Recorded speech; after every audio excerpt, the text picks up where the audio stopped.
2 বছর প্রবাস জীবন কাটানোর পর আমার স্বামী দেশে আসবেন। আসার আগে আমার শাশুড়ি আমাকে জিজ্ঞাসা করলেন আমার কি লাগবে সেটা জানাতে। আমার হাজবেন্ড জিজ্ঞাসা করেছে, আমি তখন বললাম কিছুই লাগবে না আমার, আপনি শুধু দেশে ফিরে আসেন তাহলেই হবে। দুপুরে রান্না করার সময় ভিডিও কল দিলেন উনি ওনার মাকে। পাশেই বসেছিলাম আমি। উনি জোরে জোরে বলতে লাগলেন, মা কারো কিছু লাগলে বলতে বলো, সবকিছুই প্যাকিং করতে হবে, পরে কিছু বললে আমি নিতে পারবো। তখন আমি কিছুটা মজা করে বলে উঠলাম, আপনি দেশে সুস্থভাবে ফিরে আসেন তাহলেই হবে, আমার আর কিচ্ছু দরকার নেই। উনি আর আমার শাশুড়ি মা আমার মুখে এইরকম কথা শুনে থমকে গেলেন। এটা বলেই একদৌড়ে রুমের ভিতরে চলে আসি। 2 দিন পরেই উনি বাসায় আসবেন। আমি ওনার রুমটা সুন্দর করে গুছিয়ে বিছানার চাদরটা বিছিয়ে দিই। ওনার ছোট ভাই ওনাকে এয়ারপোর্টে আনতে গেলেন। আমি সুন্দর করে সেজেগুজে বসে আছি ওনার অপেক্ষা, কারণ আমার স্বামী তো, আমি তো সেজেগুজে বসে থাকবোই। অবশেষে উনি ঘরে ঢুকলেন। ওনাকে দেখার পর আমার বুকটা কেঁপে উঠল। 2 বছর আগের উনি আর আজকের উনির মধ্যে অনেক পার্থক্য, অনেকটাই বদলে গেছেন উনি। আগের থেকে অনেকটাই মোটা হয়ে গিয়েছেন, অনেকটাই সুন্দর হয়েছেন। উনি এসে ওনার মাকে জড়িয়ে ধরলেন। আমি একটু সামনে গিয়ে ওনাকে সালাম দিলাম। সালামের উত্তর দিয়ে উনি সোজা ওনার রুমে চলে গেলেন। আমার শাশুড়ি টেবিলে খাবার দিলেন। উনি কোনো মতে বিকালে কয়টা খেয়ে আবার রুমে গিয়ে দরজা লাগিয়ে শুয়ে পড়লেন। আমার দিকে একটিবারের জন্য ফিরে তাকালেন না উনি।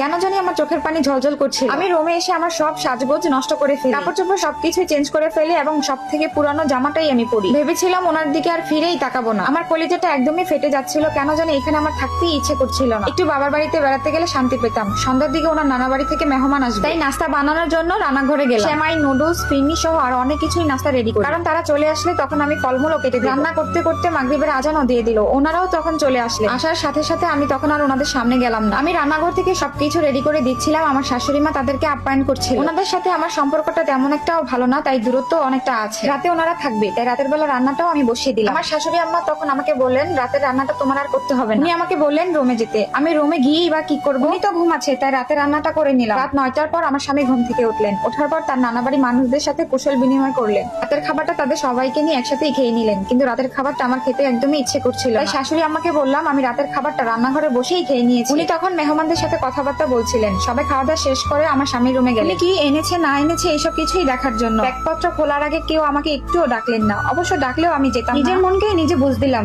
উনি তো আর আমার কেউ না, তাহলে এত আশা নিয়ে কেনই বা আমি বসে আছি। সেই 2 বছর আগে উনি আমাকে বিয়ে করে এখানে রেখে গিয়েছিলেন। কখনোই বউর মর্যাদা উনি আমাকে দেয়নি, শুধুমাত্র দয়া করে এই বাড়িতে থাকতে দিয়েছে। গতকাল উনি আসবে বলে আমি সারা রাতই ঘুমাতে পারিনি, আর আজ কেন জানি চোখ থেকে অঝরে পানি পড়ছে। যাই হোক, অনেকটা সময় ফুপিয়ে ফুপিয়ে কান্না করে বেশ শান্তির একটা ঘুম দিলাম। ঘুম থেকে ওঠার পর সকালে সবার জন্যই আমি নাস্তা বানালাম। এরপর সবাই ঘুম থেকে উঠে আস্তে আস্তে যে যার মতো করে নাস্তা করে নিল। শাশুড়ি মাকে বললাম, মা এখন তো উনি চলে এসেছে, বাসায় অনেক মেহমান, তাই আমার কেমন জানি একটু অস্বস্তি লাগতেছে। আমি কি আমার বাপের বাড়ি থেকে একটু ঘুরে আসতে পারি, তাহলে আমার অনেকটাই ভালো লাগতো। তারপর আমার শাশুড়ি মা আমাকে বললো, ওসমান অনুমতি দিলে তারপর তুমি যে। আমার স্বামী তখনও ঘুম থেকে ওঠেনি। উনি ঘুম থেকে উঠলেন দুপুর 2টার পরে। দুপুরে একবারে সবার সাথে খাবার খেয়ে নিলেন। সকালে সবার সাথে তার আর নাস্তা করা হয়নি। দুপুরে খাবার খাওয়া শেষে আমার শাশুড়ির রুমে গেলাম। গিয়ে দেখি আমার স্বামী আর শাশুড়ি দুজন মিলে গল্প করছে। রুমে যেতেই আমার স্বামীর সাথে তখন চোখাচোখি হলো। লজ্জাতে আমি রুম থেকে বের হয়ে যেতে লাগলাম। তখন আমার শাশুড়ি আমাকে বললো, কিছু বলবে মা? ওই যে মা সকালে যে বলেছিলাম। তখন আমার শাশুড়ি মা বললো, ও আচ্ছা, ও আমি তো ভুলেই গিয়েছিলাম। তারপর উনি ওনার মাকে বলেন, মা কাউকে কি তুমি জামা কাপড় কিনে দাও না নাকি? বাসায় এরকম পুরাতন জামা কাপড় পরে হাঁটে কেন?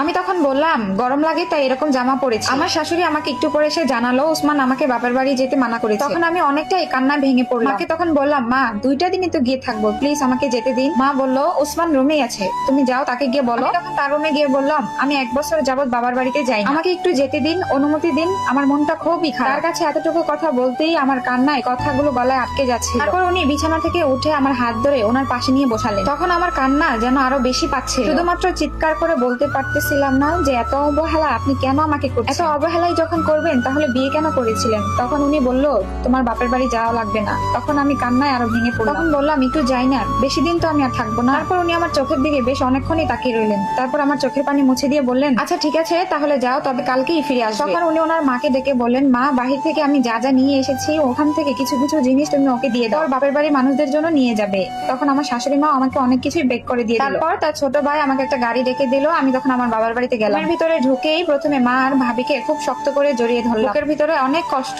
খুব খারাপ লাগছিল তখন আমার। তাদের দুইজনকে কিছু সময় জড়িয়ে ধরে তখন কিছুটা হালকা হলো। রাতের খাবার খাওয়ার পর আমার স্বামীর কথা আমার খুব মনে পড়ছিল। ওনার কি আমার কথা মনে পড়তেছে নাকি সে আমাকে ভুলেই গেল? ওনাকে রেখে বাবার বাড়িতে আসাটা আমার একদমই ঠিক হলো। তারপর অনেকক্ষণ চিন্তা করে দেখলাম আসলেই তো আমি তো তার কেউ না। আমি যদি তার কেউই হতাম তাহলে উনি আমাকে ঠিকই আগলে রাখতো। একটা কথা তো বলাই হয়নি, ওসমান আমার দ্বিতীয় স্বামী। আমার প্রথম স্বামী হচ্ছে ওনার ছোট ভাই। ওনার ছোট ভাইয়ের সাথে আমার বিয়ে হয়েছিল, উনি তখন বিদেশে ছিলেন। আমার প্রথম স্বামী হঠাৎ করেই মারা যান। তখন আমি অনেকটাই ভেঙে পড়েছিলাম। আমার বয়স তেমন একটা না, 22 বছর ছিল তখন। তখন আমার শাশুড়ি দয়া করেই ওসমানের সাথে আমাকে বিয়ে দেয়। প্রথমে উনি বিয়েতে একদমই রাজি ছিলেন না। পরে আমার শাশুড়ির জোরাজুরিতে উনি আমাকে বিয়ে করেন।